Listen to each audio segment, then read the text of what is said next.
The antique jewelry box felt heavier than it should have as I clutched it against my chest, standing outside the doors of Sterling and Associates fine jewelry appraisers.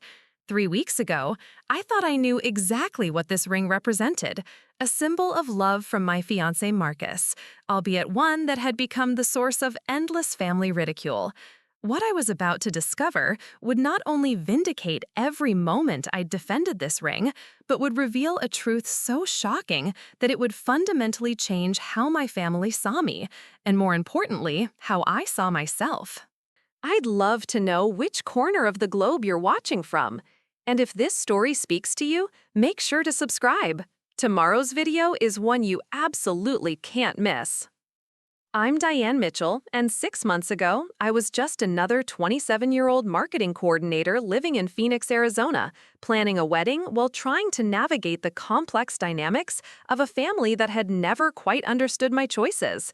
My story begins not with the appraisal that would change everything, but with a proposal that should have been the happiest moment of my life, yet somehow became the catalyst for months of judgment and mockery that would test everything I believed about love, worth, and family loyalty. The proposal happened on a quiet Thursday evening in February. Nothing elaborate or Instagram-worthy, just Marcus and I sitting on the worn leather couch in his small apartment near Arizona State University, where he was finishing his doctoral dissertation in archaeology. We'd been together for 3 years, having met during my senior year of college when I'd taken an elective course in ancient civilizations that he was teaching as a graduate assistant. Marcus Chen was everything my family had never expected me to choose in a partner. Quiet where they were loud, thoughtful where they were impulsive, completely unconcerned with material status in a family obsessed with keeping up appearances. He was the son of immigrants who had built a successful restaurant business through decades of 16-hour workdays and careful saving. But Marcus had chosen academia over the family business, pursuing his passion for historical research despite the financial uncertainty it entailed. "Diane," he said that evening, his voice carrying the same gentle nervousness I'd heard when he'd asked me on our first date 3 years earlier. "I know this isn't the most romantic setting, and I know I should probably have planned something more elaborate, but I can't wait another day to ask you this." He reached into his backpack, the same worn canvas bag he carried to every archaeological dig and library research session, and pulled out a small wooden box that looked like it had been crafted by hand decades ago. The wood was dark with age, polished smooth by countless hands, with tiny brass hinges that creaked slightly as he opened it. Inside, nestled in what appeared to be original silk lining that had faded to a pale ivory, was a ring unlike anything I'd ever seen in jewelry stores or engagement announcements on social media. The band was gold, but not the bright, shiny gold of modern jewelry. This was deeper, richer, with a patina that spoke of age and history. The setting was intricate, featuring delicate metalwork that formed tiny flowers and vines around a central stone. The stone itself was what caught my attention most. It wasn't a diamond, which surprised me, though I tried not to let that disappointment show on my face. Instead, it was a deep blue stone with flecks of gold that seemed to move and dance in the lamplight. The cut was unusual too, not the standard round or princess cuts I'd seen in every jewelry store window, but something more organic, as if the stone had been shaped to honor its natural form rather than conform to modern expectations. "It was my great-grandmother's," Marcus explained, his hands trembling slightly as he took the ring from its box. "She brought it with her from China in 1923, hidden sewn into the lining of her coat. My grandmother wore it for 60 years of marriage, and when she passed, she specifically asked that it go to whoever I chose to marry." The weight of that responsibility hit me before the ring even touched my finger. This wasn't just an engagement ring. It was a family heirloom that represented generations of love, sacrifice, and hope for the future. When Marcus slipped it onto my finger, it fit perfectly, as if it had been waiting for me all along. "Diane Mitchell," Marcus said, his voice steady now with conviction, "will you marry me? Will you help me honor the legacy of strong women who preserved this ring through everything they faced? And will you help me start our own chapter of that story?"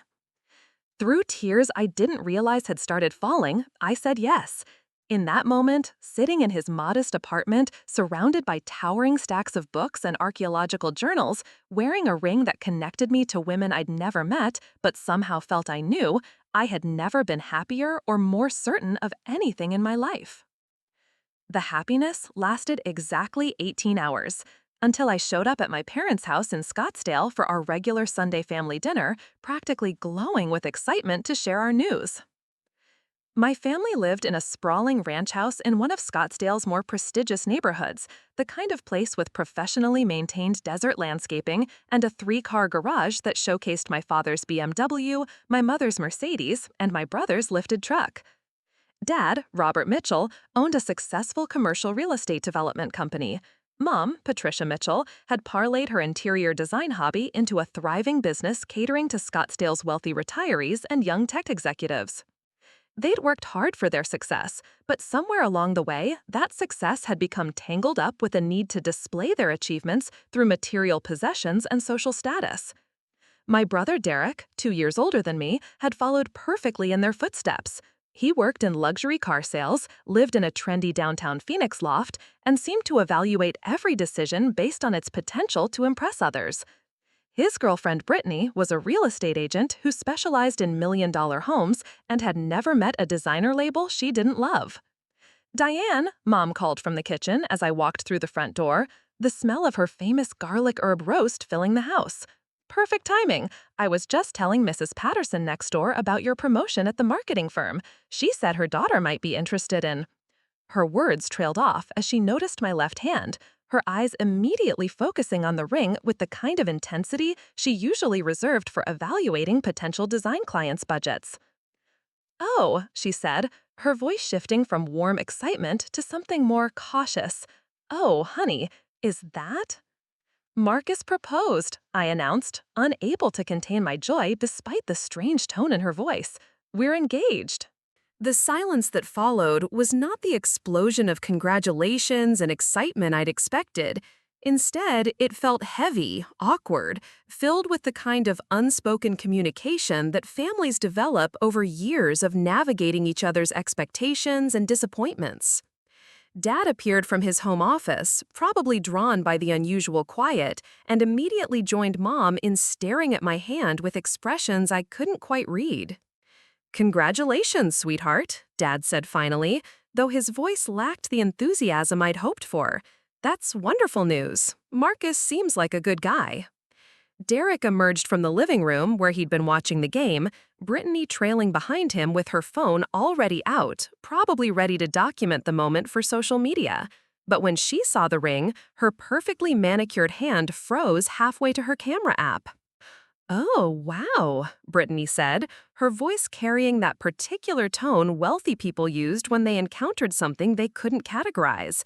"That's very unique, very vintage." The word vintage hung in the air like a diplomatic way of saying old and outdated. I felt my cheeks flush, though I wasn't sure if it was from embarrassment or anger. "It's a family heirloom," I explained, twisting the ring nervously on my finger. "It belonged to Marcus's great-grandmother. She brought it from China in the 1920s. "How sweet," Mom said, though something in her expression suggested she was already calculating how this ring would be photographed at my engagement party, how it would look next to the luxury accessories she'd planned to showcase to her social circle. Derek moved closer, squinting at the ring with the same critical assessment he used when evaluating cars on his lot. "What kind of stone is that? It doesn't look like a diamond." "It's a sapphire," I replied, though I realized I wasn't entirely certain. Marcus and I had been so caught up in the emotional significance of the proposal that we hadn't discussed the technical details of the ring's construction. "Interesting," Derek said, the same word that had become code for problematic in our family's vocabulary. "How many carats?" I didn't know the answer to that either, and my uncertainty must have shown on my face because I watched my family exchange glances that suggested they were having an entire conversation without me. "Well," Mom said with forced brightness, moving toward the kitchen, "the important thing is that you're happy. Let's get dinner on the table and you can tell us all about the proposal." But something had shifted in the house's atmosphere. The ring that had made me feel so connected to Marcus's family history, so honored to be chosen as the next guardian of this precious heirloom, was somehow creating distance in my own family. During dinner, the conversation kept circling back to the ring in ways that felt increasingly uncomfortable. Brittany mentioned that her friend's engagement ring was featured in a local magazine because of its impressive carat weight. Derek talked about a client who'd bought a new sports car to match his fiancé's engagement ring. Dad shared a story about a business associate who'd spent more on his daughter's engagement ring than most people spend on cars. Each comment felt like a small criticism, a subtle suggestion that Marcus's choice didn't meet their standards for what an engagement should represent. They weren't saying anything directly negative, but the implication was clear. The ring wasn't impressive enough, expensive enough, modern enough for their daughter. You know, Mom said as we cleared the table, there are some beautiful jewelry stores in Scottsdale Quarter. I was just there with Mrs. Patterson, and they have the most stunning engagement ring collection. Very contemporary, very elegant. The suggestion hit me like a slap. She was implying that I should encourage Marcus to replace his family heirloom with something more suitable, something that would reflect better on our family status and expectations. Mom, I said, trying to keep my voice steady, this ring has been in Marcus's family for generations. It's not something you replace. A lot of love and effort went into bringing this story to life. If you're enjoying it, we'd be so grateful if you'd subscribe to our channel. Now, back to where we left off. Of course not, honey, she replied quickly, realizing she'd overstepped. I just meant that maybe it could be something you save for special occasions and have something more practical for everyday wear. Practical, as if the love and history embedded in this ring were impractical considerations compared to making the right impression at social gatherings. The evening ended with hugs and congratulations that felt somehow hollow, leaving me confused and hurt in ways I struggled to articulate. I'd expected my family to share my joy, to be excited about my future with Marcus, to appreciate the significance of being trusted with such an important family treasure. Instead, I drove home, feeling like I'd somehow disappointed them, like my engagement was a problem they needed to solve, rather than a celebration they wanted to join. The weeks following our engagement became a masterclass in subtle family manipulation disguised as wedding planning enthusiasm. What started as gentle suggestions evolved into a coordinated campaign to transform everything about our upcoming celebration into something that would reflect their vision of success rather than our actual relationship. Mom called 3 days after our dinner announcement, her voice bright with the artificial energy she used when she was about to propose something she knew I wouldn't like. Diane, honey, I've been thinking about your engagement party. We absolutely must have one, and I already have the perfect venue in mind. The Phoenician Resort has this gorgeous ballroom, and I spoke with their event coordinator yesterday. I was sitting in my cubicle at Morrison Marketing Solutions, trying to focus on a campaign presentation for a local restaurant chain, but Mom's words made my stomach clench with anxiety. The Phoenician was one of Scottsdale's most expensive resorts, the kind of place where celebrities and tech billionaires held their events. Mom, Marcus and I haven't even discussed an engagement party, I interrupted. We were thinking maybe just a casual gathering with close friends and family. Oh, sweetheart, this is your engagement. This is when we announce to the world that our daughter is getting married. We want to do it right, don't we? The phrase, do it right, had become Mom's go-to justification for escalating every aspect of our wedding plans beyond anything Marcus and I had imagined or budgeted for. She'd appointed herself as the arbiter of what constituted appropriate celebration, measuring everything against the standards of her Scottsdale social circle. I'll need to talk to Marcus about it, I said, hoping to buy time to figure out how to navigate this conversation without creating a family crisis. Of course, but don't wait too long, honey. The good venues book up quickly, and we want to make sure everything is perfect.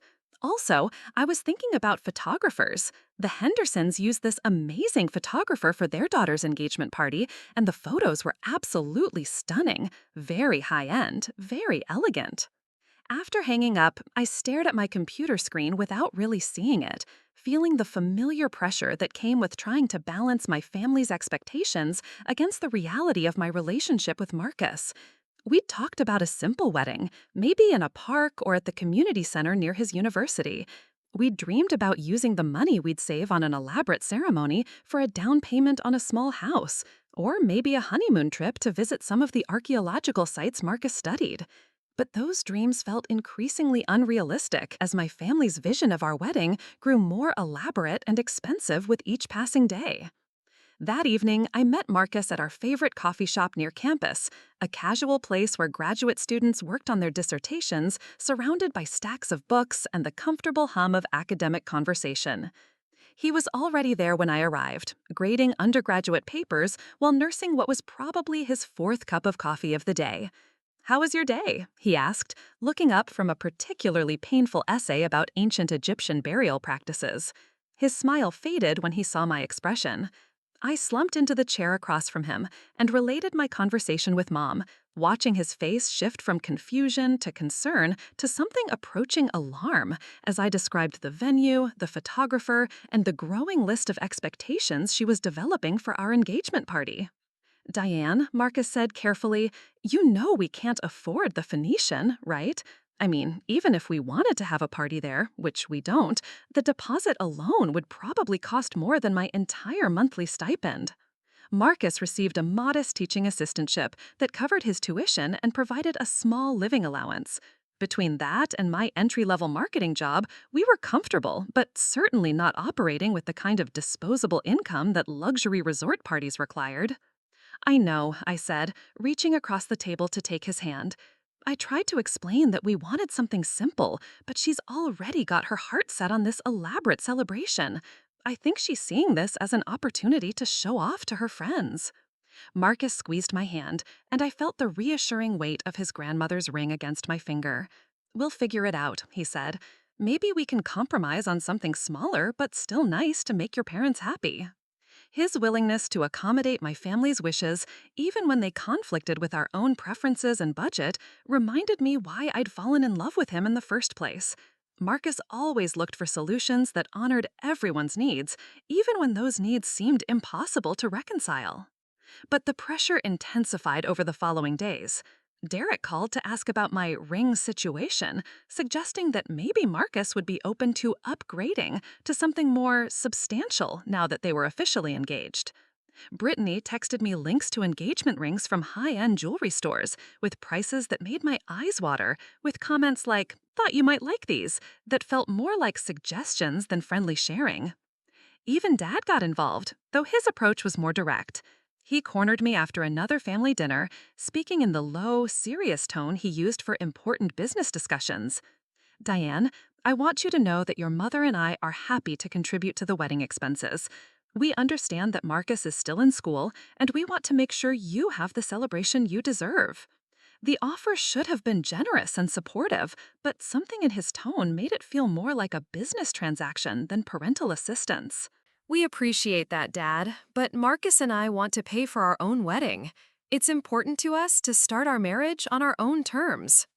Dad's expression suggested he found this attitude both admirable and impractical. "I understand the principle, sweetheart, but sometimes accepting help is the mature thing to do. This is your only wedding, and you want it to be something you'll remember fondly, not something you'll regret skimping on."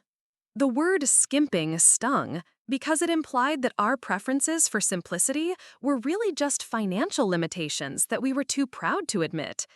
It suggested that our vision of an intimate, meaningful celebration was somehow inferior to the elaborate display my family had in mind. The breaking point came 3 weeks after our engagement, during what was supposed to be a casual family gathering to celebrate Derek's promotion to sales manager at the luxury car dealership where he worked. The evening started normally enough, with Dad grilling steaks in their elaborate outdoor kitchen, while Mom arranged artisanal cheeses and imported olives on handcrafted serving platters. But the conversation quickly turned to wedding planning, and I realized that my family had been discussing our celebration extensively without including us in their deliberations. We were thinking late September for the engagement party, Mom announced, as if it were already decided. That gives us enough time to plan properly, and the weather should still be nice enough for outdoor photos. The country club has availability that weekend, Derek added, apparently having already researched venues. Brittany knows the event coordinator there, and she could probably get us a good deal. I felt Marcus tense beside me, and I knew he was calculating costs that we couldn't afford while trying to figure out how to object politely to plans that were being made without our input. Actually, I said, my voice coming out sharper than I'd intended, Marcus and I haven't decided if we want an engagement party at all. The silence that followed was loaded with the kind of family tension that made everyone suddenly very interested in their food. Well, Brittany said finally, her tone suggesting she was trying to be helpful, maybe you could have something smaller, like a backyard barbecue or something casual like that. Her suggestion of a backyard barbecue was delivered with the same tone someone might use to suggest eating fast food for a special occasion. Technically possible, but clearly not what any reasonable person would choose if they had better options. There's nothing wrong with casual celebrations, Marcus said quietly, but with an edge to his voice that I rarely heard. Some of the most meaningful events I've attended have been simple gatherings focused on the people rather than the presentation. Derek laughed, not unkindly, but with the condescending amusement of someone who thought Marcus was being charmingly naive. Sure, but this is Diane's engagement party. You want people to remember it, right? You want photos you'll actually want to look at in 10 years. The implication was clear. Simple meant forgettable, casual meant embarrassing, and our preferences for intimacy over spectacle would result in memories we'd regret. Besides, Mom added, gesturing toward my ring hand with the delicate precision of someone making a point they'd clearly rehearsed, I think it's important that Diane's engagement party reflects her family's appreciation for this milestone. We want to celebrate with her properly. Her eyes lingered on my ring as she spoke, and I realized that my family's vision of celebrating me properly specifically excluded the symbol of Marcus's love and family heritage that I wore every day. What's wrong with my ring? I asked directly, tired of the subtle implications and ready for an honest conversation about what was clearly bothering everyone. The question created another uncomfortable silence, the kind where everyone looked at each other hoping someone else would be brave enough to voice what they were all thinking. Nothing's wrong with it, honey, Mom said carefully. It's just, well, it's very different from what we expected. Very antique. Antique was apparently the diplomatic version of whatever she actually thought about the ring. It looks like something from a pawn shop, Derek said with characteristic bluntness. I mean, no offense to Marcus or his family, but it doesn't exactly scream successful young professional, you know? The words hit me like a physical blow. My brother had just dismissed the most precious symbol of Marcus's family history as something that looked like it belonged in a pawn shop, reducing generations of love and sacrifice to what he perceived as its resale value. Derek, Mom said sharply, recognizing that he'd crossed a line, but the damage was already done. Marcus's face had gone pale, and I could see him struggling to process the casual cruelty of my brother's assessment. This was the ring his great-grandmother had hidden in her coat lining as she fled poverty and persecution in China. The ring his grandmother had worn through 60 years of marriage, building a new life in America while preserving the traditions and values of the family she'd left behind. I think we should go, Marcus said quietly, standing up from the table with the careful control of someone trying not to lose his temper in public. Marcus, wait, Dad said, realizing that the evening had spiraled beyond anyone's intention. Derek didn't mean anything by that. We're all just trying to make this celebration special for Diane. But Marcus was already helping me gather my purse and jacket, his movements sharp with suppressed anger and hurt. I think we understand exactly what everyone means, he said, his voice steady but cold. Thank you for dinner. We left my parents' house in silence, both of us too stunned and hurt to know how to process what had just happened. It wasn't until we were sitting in Marcus's car in my apartment parking lot that either of us spoke. I'm sorry, I said, though I wasn't sure if I was apologizing for my family's behavior, for putting him in that situation, or for the growing certainty that this conflict was far from over. Marcus stared out the windshield for a long moment before responding. "Your brother just called my great-grandmother's ring pawnshop jewelry." The pain in his voice made my chest ache. This wasn't just about a piece of jewelry anymore. It was about respect, family honor, and the growing realization that my family's values were fundamentally incompatible with the things Marcus and I held sacred. "They don't understand the history," I said weakly, knowing it wasn't really an excuse for the casual cruelty Derek had displayed. "Do they want to understand?" Marcus asked, turning to look at me with eyes that held more sadness than anger. "Because it feels like they've already decided that anything from my family, anything that represents who I am and where I come from, isn't good enough for their daughter."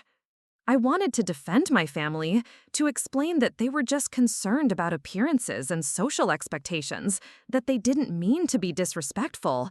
But as I replayed the evening's conversation, I realized that their behavior was disrespectful, regardless of their intentions. My family had spent 3 weeks systematically dismissing every aspect of our engagement that didn't conform to their vision of success and status. They'd questioned the ring, the proposal, our preferences for a simple celebration, and ultimately, Marcus's worth as a partner based on superficial judgments about material possessions. Sitting in that parking lot, I realized that I was facing a choice I'd hoped to avoid. I could continue trying to bridge the gap between my family's expectations and my relationship with Marcus, or I could accept that their approval might come at the cost of honoring the man I loved and the values we shared. The ring felt heavier on my finger as I considered the decision ahead, not because its weight had changed, but because I was beginning to understand the true cost of wearing it proudly in a world that judged worth by price tags rather than the love and history behind precious things. The weeks following Derek's pawnshop comment created a Cold War atmosphere in my family that affected every interaction. Phone calls became shorter and more formal. Family gatherings were carefully avoided. Even my relationship with Marcus began showing strain as we both struggled with the knowledge that my family fundamentally disapproved of our engagement. I threw myself into work, spending longer hours at the marketing firm and volunteering for every project that would keep me busy enough to avoid thinking about the growing chasm between my family life and my relationship. But the isolation was taking its toll, and I found myself questioning decisions that had seemed so clear just a month earlier. Everything changed when Aunt Linda called. Linda was my father's younger sister, someone I'd always been close to, despite seeing her only a few times a year. She lived in Portland with her husband Jack, running a successful vintage clothing boutique that specialized in authentic pieces from the 1920s through the 1960s. Linda had always been the rebel of the family, choosing artistic pursuits over financial security, traveling the world instead of settling into Scottsdale's country club lifestyle. "Diane, sweetheart," Linda said when I answered her call on a Thursday evening, "I heard about your engagement. I'm so excited for you. Your dad mentioned that Marcus studies archaeology?" The genuine warmth in her voice was such a contrast to the careful politeness I'd been getting from my immediate family that I almost started crying right there in my apartment. "Yes," I said, settling onto my couch with the relief of finally talking to someone who seemed genuinely happy about my news. He's working on his doctorate, focusing on trade routes between ancient China and the Mediterranean. How fascinating! And I heard he proposed with a family heirloom? That's so romantic. I've always believed that jewelry with history carries so much more meaning than something new from a store. Her comment about the ring made me pause. Unlike everyone else in my family, Linda sounded intrigued rather than concerned about its vintage nature. "It belonged to his great-grandmother," I explained, unconsciously twisting the ring on my finger as I spoke. "She brought it from China in the 1920s. "Oh my," Linda said, her voice taking on a different quality that I couldn't quite identify. "From China in the 1920s? Diane, that could be quite special. That was a tumultuous time period, and families often brought their most precious possessions when they immigrated." Something in her tone made me sit up straighter. "What do you mean?" Well, I deal with vintage jewelry quite a bit in my business, and pieces from that era, especially ones with documented family histories, can be extremely valuable. Not just monetarily, but historically. Have you ever had it appraised? The question caught me off guard. In all the family discussions about the ring, no one had ever suggested having it professionally evaluated. The assumption had been that its vintage appearance meant it was worth less than modern jewelry, not more. No, I admitted. We haven't really thought about that. Marcus's family has always treated it as priceless because of the sentimental value. Of course, and that's beautiful, Linda said. But you might be surprised by what an expert could tell you about its craftsmanship and origins. I know a wonderful appraiser here in Portland who specializes in estate jewelry from that period. She's helped me authenticate several pieces for the shop. After our conversation ended, I sat staring at the ring with new eyes. What if there was more to its story than even Marcus's family knew? What if the subtle dismissals from my family were based on assumptions that had no foundation in reality? But the seed of doubt Linda had planted was overshadowed by more immediate family drama. 2 days later, Mom called with news that made my stomach drop. "Diane, I have wonderful news. I ran into Sandra Wellington at the grocery store, and she mentioned that her son Tyler is getting married next month. Apparently, his fiancé has the most stunning engagement ring. Sandra said Tyler saved for 2 years to afford it because he wanted to show everyone how much he valued her." The comparison was obvious and painful. Tyler Wellington had been in Derek's class in high school, and our mothers had maintained a competitive friendship that involved constant updates about their children's achievements and acquisitions. "That's nice for them," I said carefully, recognizing that this wasn't really about Tyler's engagement. "Well, it got me thinking about your situation," Mom continued, her voice taking on the cautious tone she used when approaching topics she knew I wouldn't want to discuss. "Sandra mentions that Tyler worked overtime and took a second job to afford the ring because he felt it was important to make a statement about his commitment to her." The implication hung between us like a challenge. If Tyler Wellington could sacrifice to buy his fiancé an impressive ring, why hadn't Marcus done the same for me? "Mom," I said, trying to keep my voice level, "Marcus gave me his great-grandmother's ring because it represents his family's history and his trust in me to carry that forward. That means more to me than anything he could have bought in a store." "Of course, honey, and that's very sweet. But you have to admit that there's something to be said for a man who's willing to make financial sacrifices to show the world how much his fiancé means to him." Her words planted a poison seed of doubt that I tried to ignore but couldn't quite dismiss. Was I defending Marcus's choice because I genuinely preferred the vintage ring, or because I was trying to make the best of a situation where my fiancé couldn't afford something more impressive?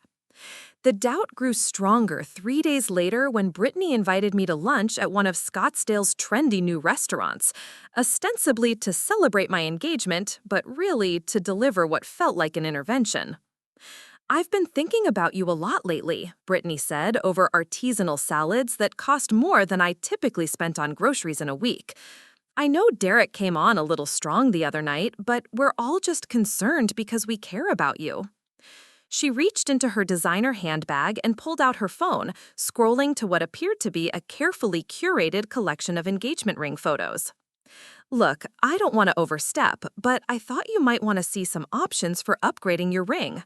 These are all vintage-inspired designs, so you'd keep that antique look you seem to like, but they're from reputable jewelers with proper certification and warranties." The rings on her phone were beautiful, elaborate settings with large center stones, intricate metalwork, and the kind of sparkle that caught attention from across a room. They were also clearly expensive, with price tags that would require months of saving, even if Marcus abandoned his doctoral studies to work full-time. "Brittany," I said, trying to be patient, "I love my ring exactly as it is. I don't want to upgrade it." "But think about your engagement photos," she pressed. "Think about your wedding pictures. These are images you'll have forever, and you want your ring to photograph well, to look substantial and elegant in all those close-up shots." Her argument was seductive because it focused on practical concerns rather than pure materialism. She wasn't saying the ring was ugly. She was suggesting that it might not serve its purpose effectively in the documentation of our engagement and wedding.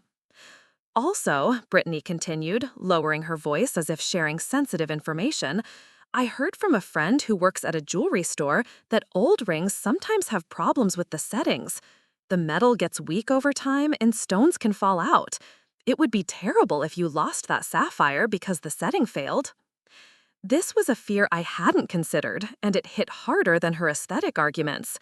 What if wearing the ring daily was actually putting it at risk?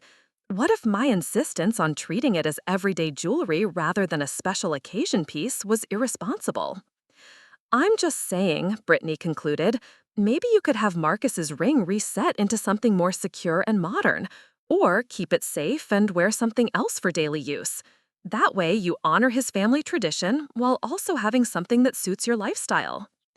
Her suggestions sounded reasonable on the surface, but I realized they all involved changing or replacing the ring rather than appreciating it as it was.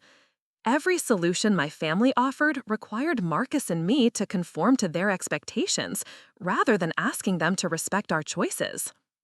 That evening, I found myself staring at the ring under different lighting, looking for signs of wear or weakness that might justify my family's concerns. The gold did show scratches and patina that spoke of decades of wear. The setting, while intricate and beautiful, didn't have the fortress-like security of modern jewelry designed to withstand daily abuse. But as I examined it more closely, I also noticed details I'd never seen before.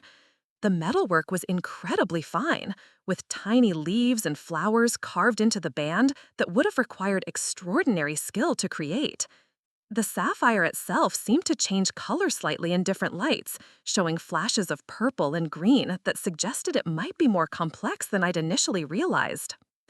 When Marcus came over that evening, I was still sitting at my kitchen table with the ring under a bright lamp, trying to decode the mysteries of its construction. "Everything okay?" he asked, noting my intense focus on jewelry I wore every day. "Brittany thinks the setting might be weak," I said, explaining her concerns about vintage jewelry and the risks of daily wear. She suggested having it reset into something more modern. Marcus's expression grew serious as he sat down beside me. "Diane, if you're worried about the ring's safety, we can definitely have it checked by a professional. But I need you to know that having it reset would destroy exactly what makes it special.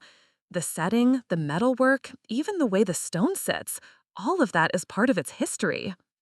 "I know," I said, feeling guilty for even bringing up Brittany's suggestions. "I don't want to change it. But my family keeps finding new reasons why it's not appropriate or safe or impressive enough, and I'm starting to feel like I'm fighting a war I can't win." Marcus took my hand, examining the ring as if seeing it for the first time. "You know what? Their Aunt Linda had the right idea. Let's get it appraised. Not because we're planning to sell it or change it, but because I think we should know exactly what we're dealing with. If it's valuable, your family might see it differently. If it's not, at least we'll know for certain." His suggestion made perfect sense, but it also felt like giving in to my family's materialistic values. Were we having the ring appraised because we genuinely wanted to learn about its history, or because we hoped external validation might silence the criticism? "What if it's not worth much?" I asked, voicing the fear that had been growing since my family's comments began. "What if they're right, and it really is just old costume jewelry?" Marcus was quiet for a moment, considering his answer carefully. "Then, that's old costume jewelry that my great-grandmother carried across an ocean, that my grandmother wore for 60 years of marriage, and that she specifically chose to pass down to the woman I married. Its value doesn't change based on what an appraiser says." His words reminded me why I'd fallen in love with him, but they also highlighted the fundamental difference between his worldview and my family's. Marcus measured worth by love, history, and meaning. My family measured it by price tags, status symbols, and other people's opinions. "Besides," Marcus added with a slight smile, "I'm curious too. If it turns out to be valuable, maybe we can use that information to shut down some of these conversations about upgrading and replacement." That night, I called Linda back to get the name of her Portland appraiser. But as I dialed her number, I realized that this appraisal had become more than just understanding the ring's monetary worth. It had become a test of whether my family's love and acceptance was conditional on external validation of my choices. If the ring turned out to be valuable, would their respect for Marcus and his family suddenly improve? If it wasn't, would I be able to stand firm in my conviction that its worth transcended whatever a professional evaluation might reveal? The questions kept me awake long into the night, turning the ring on my finger and wondering when something that had once symbolized pure love and commitment had become the battleground for a war between two completely different sets of values. The decision to get the ring appraised should have been simple, but it triggered a cascade of family drama that I hadn't anticipated. When I mentioned to Mom that Marcus and I were planning to have the ring professionally evaluated, her reaction was immediate and telling. "Oh, that's wonderful, honey," she said, her voice bright with relief. "I think that's exactly the right approach. Once you know what you're working with, you can make informed decisions about whether it needs to be reset or supplemented with something more substantial." Her response confirmed what I'd suspected. My family saw the appraisal not as a way to learn about the ring's history, but as the first step toward replacing it with something they considered more appropriate. Derek's reaction was even more revealing. When I mentioned our plans during a brief phone call, he actually laughed. "Finally! I was wondering when you'd come to your senses about that thing. Don't worry, sis. Once you get the official worried about what it's actually worth, nobody will judge you for wanting something better." His certainty that the appraisal would vindicate his pawnshop assessment made me realize how invested my family had become in being right about the ring's worthlessness. They weren't just critiquing my jewelry choice, they were defending their entire worldview about how worth was determined and displayed. Finding the right appraiser proved more complicated than Linda had made it sound. Phoenix had several jewelry evaluation services, but most specialized in insurance appraisals for modern pieces or estate sales for recently deceased owners. What we needed was someone with expertise in historical jewelry, particularly pieces from early 20th century China. After a week of research and phone calls, Marcus found exactly what we were looking for: Dr. Sarah Chen, no relation, a certified gemologist who taught at Arizona State University's Art History Department and ran a specialized practice evaluating historical jewelry and artifacts. Her credentials were impeccable: degrees from GIA and extensive experience with Asian antiquities. "Dr. Chen can see us next Thursday afternoon," Marcus told me after scheduling the appointment. "She said to allow at least 2 hours for a comprehensive evaluation, and she'll need documentation of the ring's provenance if we have any." Marcus spent the weekend gathering everything his family had preserved about the ring's history. His grandmother had kept meticulous records, including immigration papers, family photographs, and even a letter written in Chinese that described the ring's significance in the family's pre-immigration life. My great-grandmother was apparently quite wealthy before the political upheavals, Marcus explained as he translated portions of the letter with help from his father. Her family owned textile factories and had connections to international trade. This ring might have been commissioned rather than purchased from a general jeweler. This information added new dimensions to our understanding of the ring's potential significance. If it had been custom-made for a wealthy family involved in international trade, it might represent a level of craftsmanship and material quality that we hadn't fully appreciated. The night before our appointment, I found myself unable to sleep, alternating between excitement about finally learning the ring's true story and anxiety about what that story might mean for my relationship with my family. If the ring turned out to be valuable, would they suddenly approve of Marcus? If it wasn't, would I be able to maintain my conviction that their opinion didn't matter? Dr. Chen's office was located in a converted house near the university, filled with books, microscopes, and display cases containing examples of jewelry from various historical periods. She was a woman in her early 50s with an air of scholarly authority that immediately put us at ease. "Please sit down," she said, gesturing to chairs around a large table equipped with professional lighting and magnification equipment. "I understand you have a family heirloom that you'd like to have evaluated." I removed the ring and placed it on the examination table, watching Dr. Chen's face carefully for any immediate reaction. Her expression remained professionally neutral as she put on specialized glasses and began her preliminary examination. "Interesting," she murmured, turning the ring to catch the light from different angles. "The style is definitely consistent with early 20th century Chinese craftsmanship. May I ask about its provenance?" Marcus shared what we knew about his great-grandmother's immigration and the ring's family history, including the recent translations of family letters that suggested more wealth and status than they'd previously understood. Dr. Chen nodded as she listened, occasionally asking questions about dates and geographic details. "The story you're telling is consistent with what I'm seeing here," she said. "During the 1920s, many wealthy Chinese families sent valuable items abroad or carried them during immigration as a form of portable wealth. Let me examine this more closely." What followed was 2 hours of the most thorough analysis I'd ever witnessed. Dr. Chen used equipment I didn't recognize to examine every aspect of the ring's construction. She measured the stone's dimensions, tested the metal's composition, photographed details of the setting's craftsmanship, and consulted reference books that looked like they belonged in museum archives. "The metalwork alone is extraordinary," she said at one point, studying tiny details under high magnification. "This level of hand engraving requires master-level skill. The technique used for these botanical motifs was practiced by only a handful of craftsmen in Beijing during this period." Her observations were fascinating, but I found myself growing increasingly nervous as the examination continued. Dr. Chen's professional demeanor made it impossible to guess whether her findings were positive or negative, and the thoroughness of her analysis suggested that this was no ordinary piece of costume jewelry. "Now, let's examine the stone," Dr. Chen said, carefully removing the sapphire from its setting with tools that looked like tiny surgical instruments. "This will allow me to assess its quality and origin more accurately." Watching her remove the stone made my heart race with anxiety. What if something went wrong? What if the setting was damaged in the process?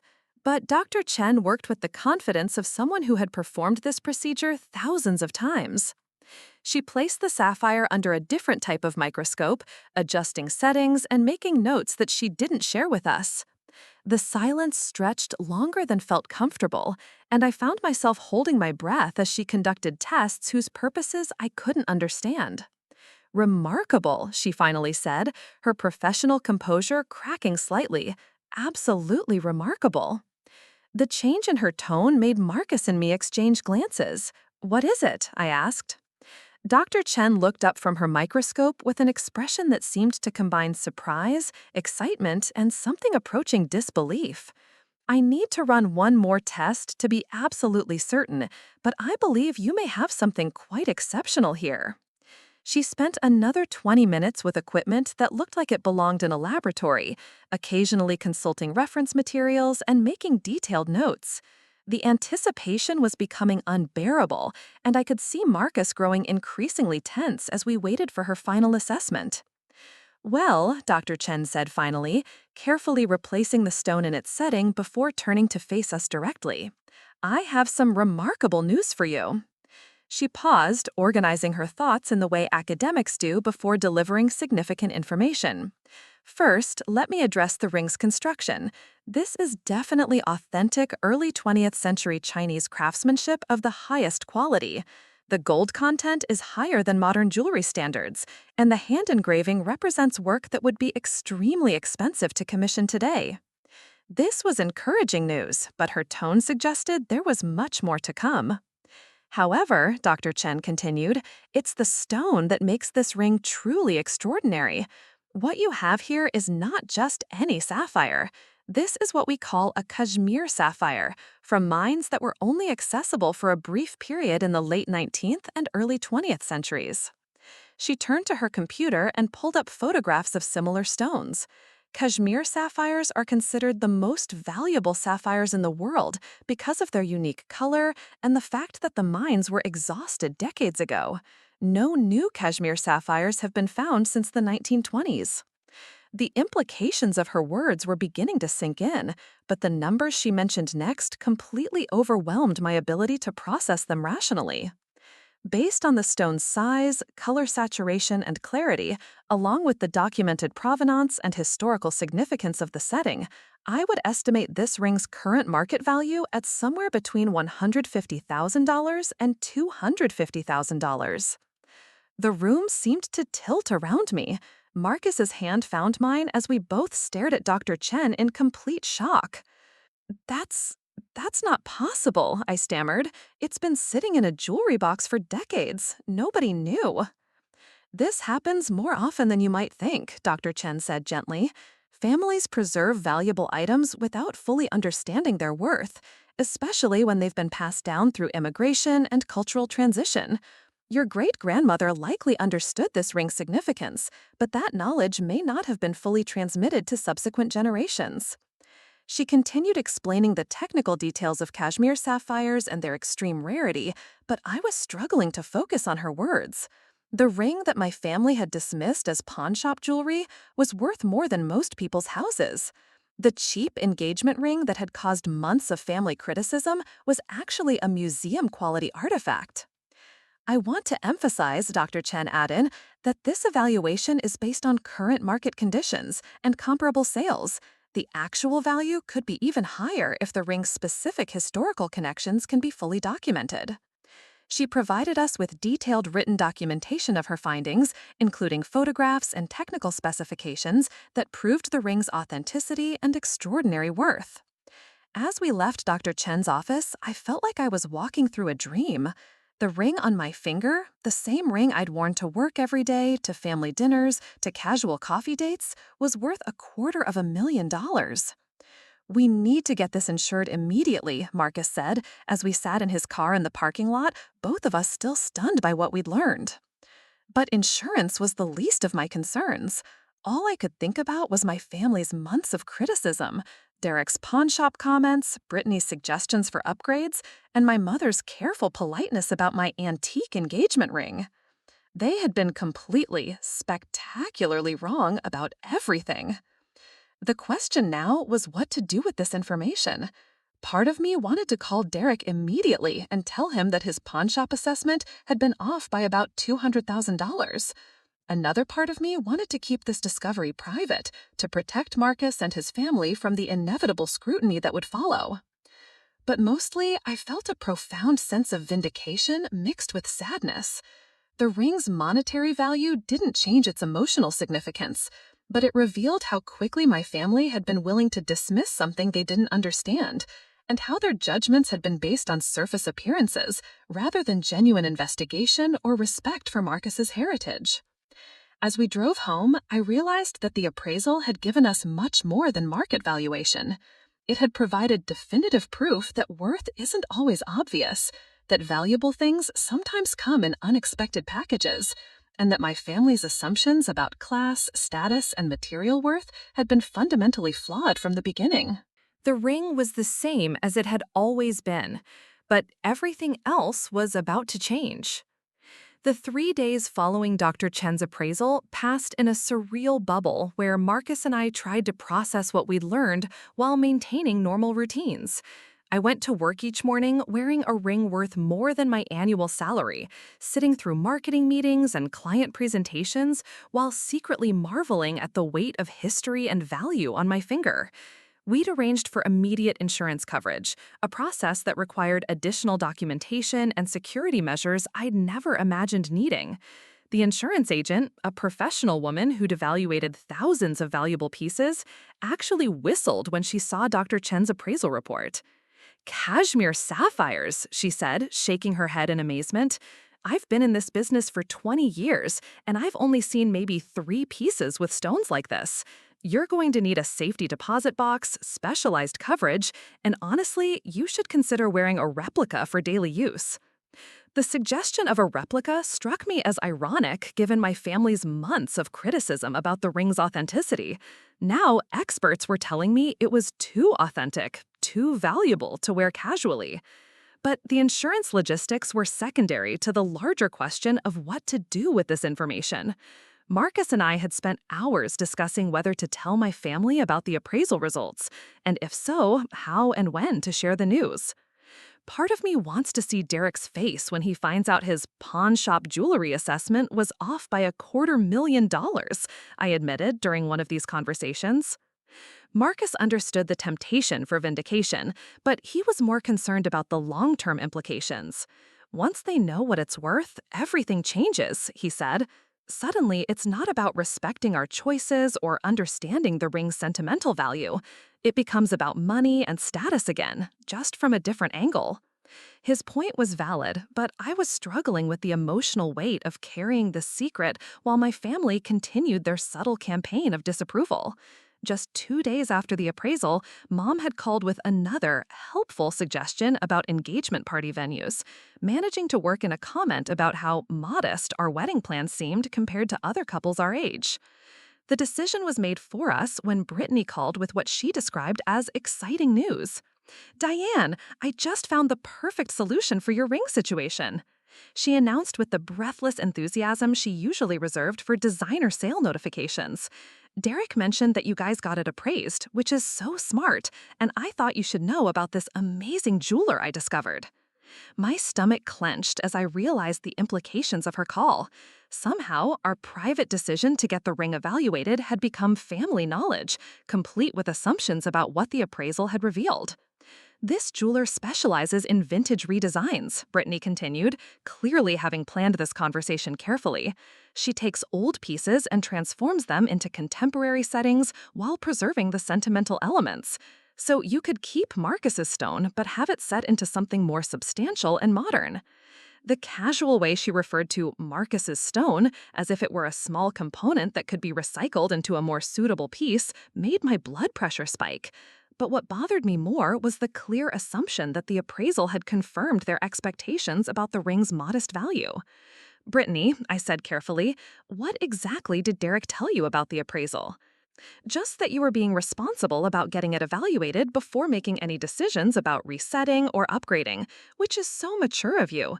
I know it must be hard to accept that it's not worth as much as you hoped, but at least now you have options." Her sympathy was genuine, but completely misplaced, based on assumptions that couldn't have been more wrong. I realized that my family had constructed an entire narrative about the appraisal without waiting for actual results, assuming that professional evaluation would validate their months of criticism. "Actually," I said, making a split-second decision that would change everything, "the appraisal results were quite different from what we expected." "Oh," Brittany's tone shifted slightly, perhaps detecting something in my voice that didn't match her script for this conversation. "The ring is worth significantly more than anyone anticipated, significantly more." The silence that followed was loaded with confusion and recalculation. I could practically hear Brittany's worldview adjusting to accommodate information that contradicted everything she'd assumed. "More than you expected?" she repeated carefully. "Like, what kind of numbers are we talking about?" Part of me wanted to deliver the news with maximum dramatic impact, but I settled for simple honesty. Dr. Chen estimated its value between $150,000 and $250,000. The phone went completely silent for so long that I wondered if the call had dropped. When Brittany finally responded, her voice had taken on a completely different quality. "Diane," she said slowly, "did you just say $250,000? That's the high end of the estimate, but yes, it's a cashmere sapphire, which are extremely rare, and the craftsmanship is museum quality." "Oh my God," Brittany whispered. "Oh my God, Diane, do you realize what this means?" I wasn't sure exactly what she thought it meant, but I suspected it involved recalculating every assumption she'd made about Marcus, his family, and our engagement. "It means," I said firmly, "that Marcus gave me something incredibly precious that his family has preserved for generations. It means that all the suggestions about upgrading or resetting were based on incorrect assumptions about its value." But I could tell that Brittany's mind was racing in different directions entirely. "Diane, you have to tell your parents immediately. And Derek, everyone needs to know about this." The urgency in her voice revealed what I'd suspected would happen once the ring's monetary value became known. Instead of appreciating its historical and sentimental significance, my family would focus on its financial implications and what that meant for their perception of Marcus and his family's status. I'll tell them when I'm ready, I said. Marcus and I are still processing what we've learned. But Diane, Brittany pressed, this changes everything. I mean, Marcus's family must be incredibly wealthy if they've been casually passing around $250,000 jewelry. This completely changes how we understand. She trailed off, apparently realizing that finishing that sentence would require admitting how thoroughly they'd misjudged the situation based on superficial assessments. After ending the call with Brittany, I knew I had maybe 24 hours before she shared this information with Derek, who would immediately tell our parents. The family grapevine was efficient and relentless, especially when it involved news that required everyone to reconsider their previous judgments. That evening, Marcus and I decided to take control of the narrative by calling a family meeting. If this information was going to spread anyway, we wanted to share it ourselves and frame the conversation around what we thought was important. "Are you sure about this?" Marcus asked as we prepared for what would undoubtedly be an intense evening. "Once we tell them, there's no going back to the way things were before." I looked at the ring, catching the light from our apartment's overhead fixture in ways that now seemed almost magical, knowing what I knew about its composition and rarity. "Things can't go back anyway," I said. "They've spent months questioning your choice, your family's worth, and my judgment. It's time they learned how wrong they've been." But as we drove to my parents' house, I felt a complex mixture of anticipation and sadness. This revelation would vindicate Marcus and prove that my family's assessments had been deeply flawed, but it would also expose how quickly they'd been willing to judge something they didn't understand. The evening was warm enough that we gathered on my parents' back patio, the same space where Derek had made his pawn shop comment weeks earlier. The setting felt symbolically appropriate for what was about to become a major recalibration of family dynamics. "We have some news to share about the ring appraisal," I began, noting how everyone's attention immediately focused on my left hand, with expressions that suggested they were bracing for confirmation of their assumptions. "We had it evaluated by Dr. Sarah Chen, a certified gemologist who specializes in historical Asian jewelry," Marcus added, his voice steady despite the tension of the moment. "And?" Dad prompted, his tone suggesting he expected us to confirm that the ring's sentimental value exceeded its monetary worth, which would allow the family to maintain their position while appearing sympathetic to our attachment to it. I took a deep breath and delivered the news that would change everything. Dr. Chen determined that the ring is worth between $150,000 and $250,000. It contains a Kashmir sapphire, which are among the rarest gemstones in the world, and the craftsmanship represents master-level work from early 20th century Beijing. The silence that followed was profound and complete. I watched my family's faces cycle through disbelief, shock, confusion, and what looked like embarrassment as they processed information that contradicts months of their own commentary. Derek was the first to speak, his voice strangely subdued. "You're saying that ring is worth $250,000? "Potentially," Marcus confirmed. Dr. Chen explained that Kashmir sapphires haven't been mined since the 1920s, which makes them extremely valuable to collectors and museums. Mom's hand had moved to her throat in a gesture I recognized as her response to overwhelming surprise. "Diane," she said faintly, "you've been wearing something worth more than our house to work every day?" The realization that I'd been casually wearing extraordinary wealth was hitting everyone simultaneously, but I could see different family members processing this information in characteristically different ways. Dad was already shifting into practical mode, probably calculating insurance implications and security considerations. Mom appeared to be recalibrating every social situation where she'd felt embarrassed by the ring's vintage appearance. Derek looked like someone who just discovered he'd been loudly criticizing a masterpiece he'd mistaken for amateur art. But it was Brittany's expression that revealed the full scope of what this revelation meant for Marcus, his family, and everything they'd assumed about our engagement. She was staring at the ring with something approaching awe, as if seeing it for the first time despite having examined it critically on multiple occasions. The evening that had begun with anticipated vindication was becoming something more complex and emotionally charged than I'd expected.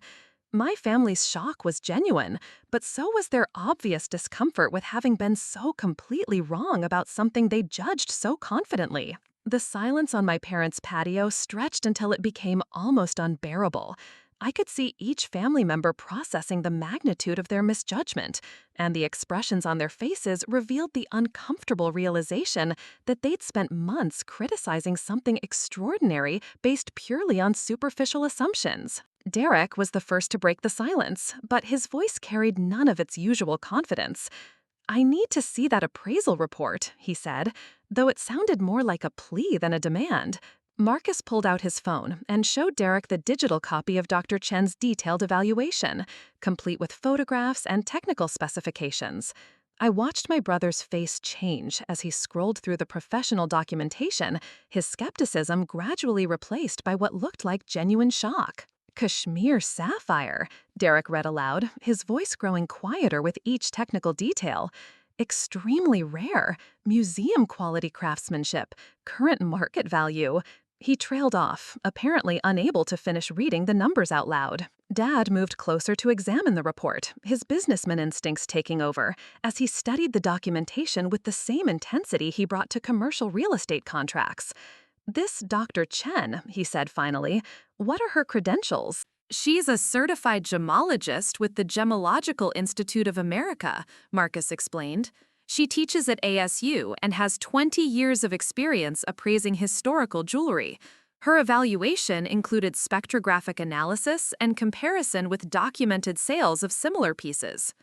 The technical details seemed to satisfy Dad's need for verification, but I could see him struggling to reconcile this information with months of family assumptions about Marcus's financial status and the ring's value. Mom had remained unusually quiet throughout this exchange, staring at my ring as if seeing it for the first time. When she finally spoke, her voice carried a tremor I'd never heard before. "Diane," she said slowly, "I owe you an apology. I owe both of you an apology." The admission hung in the evening air, more powerful for being completely unexpected. My mother, who rarely acknowledged being wrong about anything, was confronting the reality that her months of subtle criticism had been based on fundamental misunderstanding. "We all do," Dad added, his voice heavy with what sounded like genuine remorse. "We made assumptions based on appearance rather than taking the time to understand what we were looking at." But it was Derek's response that surprised me most. My brother, who had been the most vocal critic of the ring and had made the cruelest comments about its supposed worthlessness, looked genuinely stricken. "Diane, I called it pawnshop jewelry," he said, his voice barely above a whisper. "I said that in front of Marcus, about something his great-grandmother carried from China, something his family preserved for generations. I feel sick." The raw regret in his voice was so unlike Derek's usual confident dismissal of anything that challenged his worldview that I felt my anger beginning to soften despite months of accumulated hurt. Brittany, meanwhile, had been frantically searching something on her phone, presumably looking up information about cashmere sapphires to verify what she'd heard. "Oh my God," she breathed, looking up from her screen. "I just found an auction result from last year. A cashmere sapphire ring sold for $300,000 at Sotheby's. Diane, you're wearing something that could buy a house." Her comment highlighted exactly what I'd feared would happen once my family learned about the ring's monetary value. Instead of appreciating its historical significance or understanding why Marcus had chosen to propose with a family heirloom, they were focusing entirely on its financial implications. "The money isn't what makes it special," I said, my voice sharper than I'd intended. "It was special when you thought it was worthless, too. The value comes from Marcus trusting me with something his family preserved through immigration, war, and generations of change. The appraisal just confirms what we already knew, that it represents something precious." My words created another uncomfortable silence as everyone grappled with the implications of what I'd said. They were being forced to confront not just their misjudgment about the ring's monetary worth, but their entire approach to evaluating significance and meaning. Marcus, who had been quietly observing the family dynamics, finally spoke. What's been hardest for me isn't the comments about the ring's appearance, he said, his voice measured but firm. It's the assumption that my family couldn't possibly possess something valuable, that our heritage and traditions must be somehow inferior because they don't conform to familiar standards. His words hit their target with surgical precision. My family had indeed made those exact assumptions, dismissing Marcus's cultural background and family history based on prejudices they probably hadn't even recognized they held. "You're right," Dad said, after a long pause. "We made judgments based on ignorance, and we owe you both a significant apology." The apology was necessary, but I could see that my family was still struggling with the cognitive dissonance of having been so completely wrong about something they'd felt so confident criticizing. Mom attempted to bridge the awkward gap by shifting into planning mode. "Well," she said with forced brightness, "this certainly changes our approach to the engagement party. We'll need to think about security and photography and making sure everyone understands the significance of what Diane is wearing." Her immediate pivot to showcasing the ring's newly revealed value demonstrated exactly the problem Marcus and I had been trying to explain. My family's acceptance and respect remained tied to external validation rather than genuine appreciation for our choices. "Mom," I said firmly, "we're not having an engagement party to show off my ring. If we have a celebration, it will be because we want to share our happiness with people we care about, not because we want to display expensive jewelry." "Of course, honey," she replied quickly, but I could see her mental wheels turning as she recalculated every social situation where she'd felt embarrassed by the ring's vintage appearance.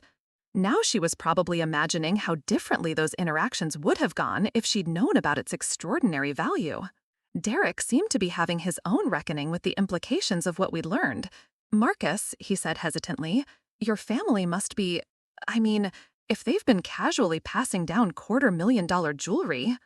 "My family values education and cultural preservation. They've always prioritized maintaining connections to our heritage, even when that meant sacrificing immediate financial comfort."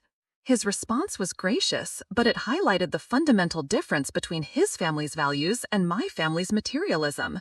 Marcus's relatives had preserved something precious through decades of hardship, while my family had immediately dismissed it because it didn't conform to their expectations of wealth should be displayed. The conversation continued for another hour, with my family members taking turns expressing regret for their previous comments and asking questions about the ring's history that they probably should have asked months earlier. But despite their obvious remorse, I could sense an underlying shift in how they viewed Marcus and our relationship that felt almost as problematic as their previous dismissal.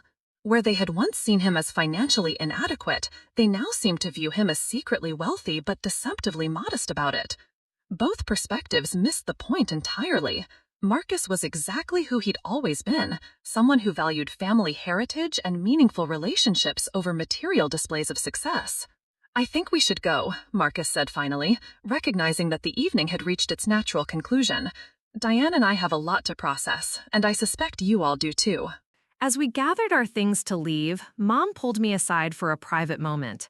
"Diane, I hope you can forgive us for how we've handled this situation," she said, her voice earnest with regret.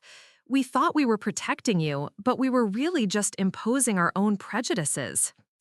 Her apology was sincere, but it raised questions about whether my family had learned from this experience or simply recalibrated their prejudices based on new information about the ring's value.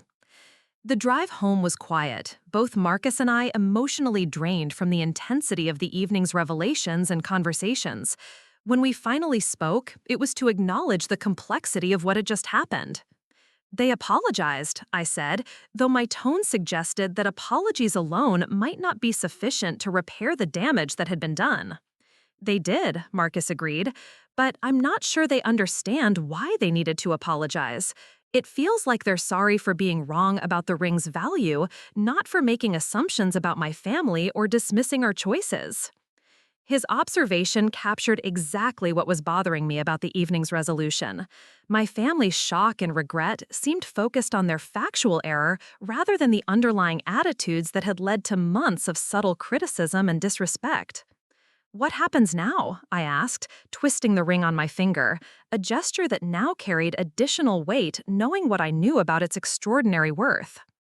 Now we decide whether their change of heart is genuine or just a response to learning about the money, Marcus said.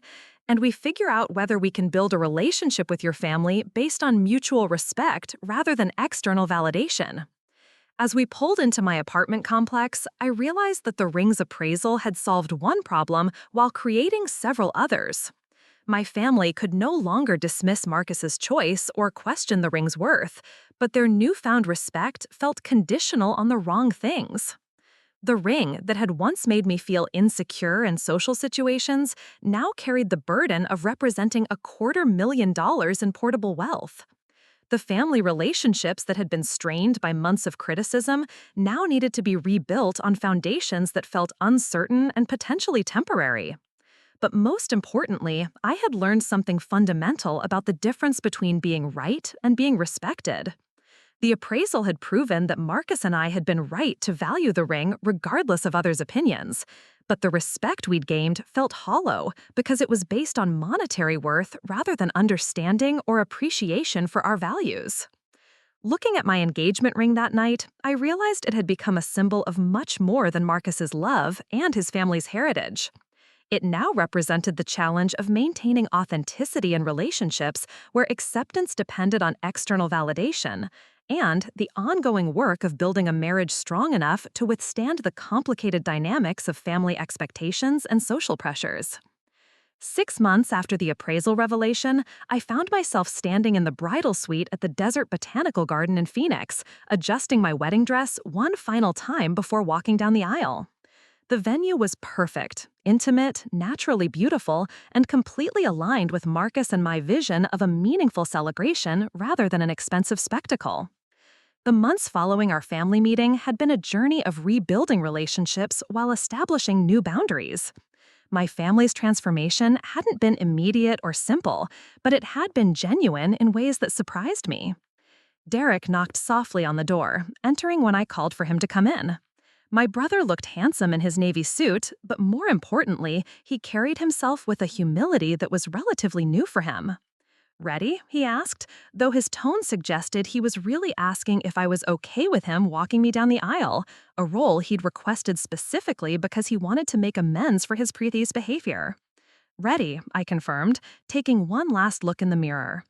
The woman looking back at me wore Marcus's great-grandmother's ring alongside a simple white gold wedding band that we'd chosen together. The engagement ring looked exactly as it always had, beautiful, meaningful, and completely right for us. But everything else about how I understood its significance had evolved. "Diane," Derek said, his voice carrying the careful sincerity he'd developed when discussing anything related to my engagement, "I want you to know that this whole experience changed how I think about a lot of things, not just about jewelry or money, but about making assumptions about people and cultures I don't understand." His transformation had been the most dramatic of anyone in the family. The revelation about the ring's value had forced Derek to confront not just his specific misjudgment, but his entire approach to evaluating worth and success. He'd started reading about Chinese history and immigration, trying to understand the context that had made the ring's preservation so significant. "I appreciate that," I said, meaning it completely. "But you know what means more to me? The fact that you've gotten to actually know Marcus instead of just judging him based on superficial impressions." This was true. In the months since our revelation, Derek had made genuine efforts to build a relationship with Marcus based on shared interests rather than social positioning. They'd discovered a mutual fascination with historical artifacts, and Derek had even attended one of Marcus's academic presentations about ancient trade routes. As we walked toward the ceremony space, I reflected on how each family member had processed the experience differently. Dad had thrown himself into learning about jewelry insurance and security systems, channeling his discomfort with being wrong into practical, protective measures. He'd also made subtle but meaningful changes in how he discussed other people's choices and backgrounds. Mom's evolution was more complex. She'd initially struggled with what she perceived as a social obligation to share the ring story with her friends, wanting to retroactively vindicate her daughter's choice in ways that still focused too much on external validation. But over time, she'd come to understand that the ring's real value lay in its representation of family love and cultural preservation. The breakthrough had come when she'd asked Marcus to tell her more about his great-grandmother's life in China and the circumstances that had led to her immigration. Mom had been genuinely moved by the story of a young woman carrying her family's most precious possessions across an ocean to build a new life, and that emotional connection shifted her understanding from monetary appreciation to genuine respect. Brittany's response had been perhaps the most predictable. She'd become fascinated with vintage jewelry and had started collecting estate pieces, though I suspect her motivation was more about investment potential than historical interest. Still, her enthusiasm had led to several thoughtful conversations about the craftsmanship and artistry of older jewelry that showed she was developing a more nuanced appreciation for things that don't conform to contemporary trends.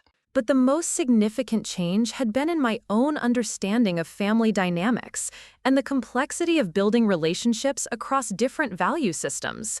The ring's appraisal had provided vindication, but it had also taught me that vindication alone couldn't repair relationships that had been damaged by fundamental misunderstandings about respect and worth.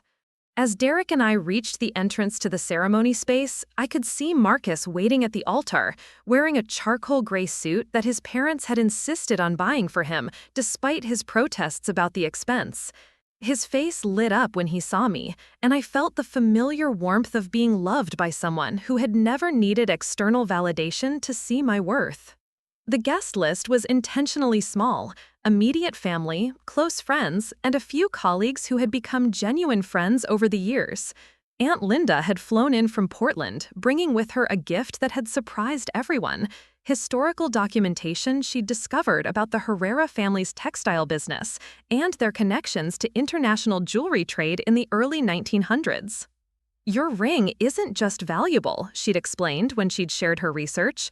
"It's a documented piece of Chinese-American immigration history. Museums would be interested in its story, even apart from its monetary worth." This additional context had provided the final piece of perspective my family needed to understand why Marcus's choice of engagement ring had been so meaningful. It wasn't just a family heirloom or even just an expensive piece of jewelry. It was a tangible connection to the broader story of families who had preserved their cultural heritage while building new lives in America. The ceremony itself was everything Marcus and I had hoped for: personal, meaningful, and focused on the commitments we were making rather than the spectacle we were creating. When we exchanged vows, I spoke about the ring not because of its monetary value, but because it had taught me about the importance of preserving what matters most through changes and challenges. This ring represents generations of women who understood that some things are worth protecting, regardless of whether others recognize their value, I said, looking directly at Marcus as I spoke. I promise to honor that tradition by protecting our love and our family story, even when others might not understand or appreciate our choices. Marcus's vows focused on growth and learning, acknowledging how our engagement experience had taught him about the complexity of family relationships and the importance of patience when building bridges between different worldviews. The reception was held in the garden's desert pavilion, a casual but elegant space that allowed for conversation and connection rather than formal presentations. During dinner, I noticed my parents and Marcus's parents engaged in what appeared to be a genuinely interesting discussion about family history and cultural preservation. Marcus's parents had initially been hesitant to share details about the ring's background, concerned that its monetary value might overshadow its emotional significance. But they'd gradually opened up as they realized that my family's interest had evolved beyond mere curiosity about expensive jewelry to genuine appreciation for the sacrifice and foresight of previous generations. Dr. Chen had been invited to the reception, and she spent considerable time with both sets of parents, explaining the historical context that made pieces like my ring so significant to understanding immigration and cultural adaptation in early 20th century America. "Your families are the custodians of important history," she told the group gathered around our table. "The fact that this ring survived immigration, economic hardship, and cultural transition speaks to the strength of people who understood what was worth preserving for future generations." As the evening wound down, I found myself standing with Marcus on the pavilion's terrace, looking out over the desert landscape illuminated by string lights and the setting sun. The ring caught the light just as it always had, but now I understood the full complexity of what it represented. Any regrets? Marcus asked, though his tone suggested he was teasing rather than genuinely worried. About marrying you? Never, I replied. About the family drama? Not really. I think everyone needed to go through this process to understand what really matters. The experience had taught all of us important lessons about the difference between surface judgments and deeper understanding, about the complexity of worth and value, and about the ongoing work required to build relationships based on genuine respect rather than external validation. Besides, I added, twisting the ring on my finger in what had become an unconscious gesture, I've learned that the most precious things often come in unexpected packages. Sometimes you have to defend their worth until the world catches up to what you already know. Marcus smiled and pulled me closer, and I felt the weight of history, family, and future settling around us like a blessing. The ring that had once been a source of family conflict had become a symbol of everything we'd learned about love, respect, and the courage required to honor what matters most regardless of others' opinions. Looking back, I realized that the real treasure had never been the cashmere sapphire, or the master-level craftsmanship, or even the $250,000 valuation. The real treasure had been the journey of discovering that worth doesn't require external validation, that family relationships can grow stronger through honest confrontation with difficult truths, and that the most meaningful inheritance isn't money or jewelry, but the wisdom to recognize what's truly precious in a world that often confuses price with value. The ring would continue to be appraised, insured, and occasionally admired by others who understood its rarity and craftsmanship. But its greatest value would always be the love it represented and the lessons it had taught about staying true to yourself even when others failed to recognize your worth.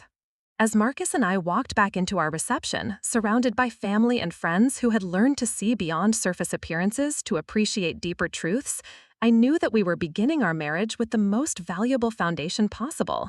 The understanding that real treasure isn't always obvious, but it's always worth protecting. Looking for more? We've got 2 amazing stories ready for you right on screen. If this one touched you, these are absolutely worth your time. Click to watch them now. And hey, subscribe and hit that bell to never miss our latest uploads.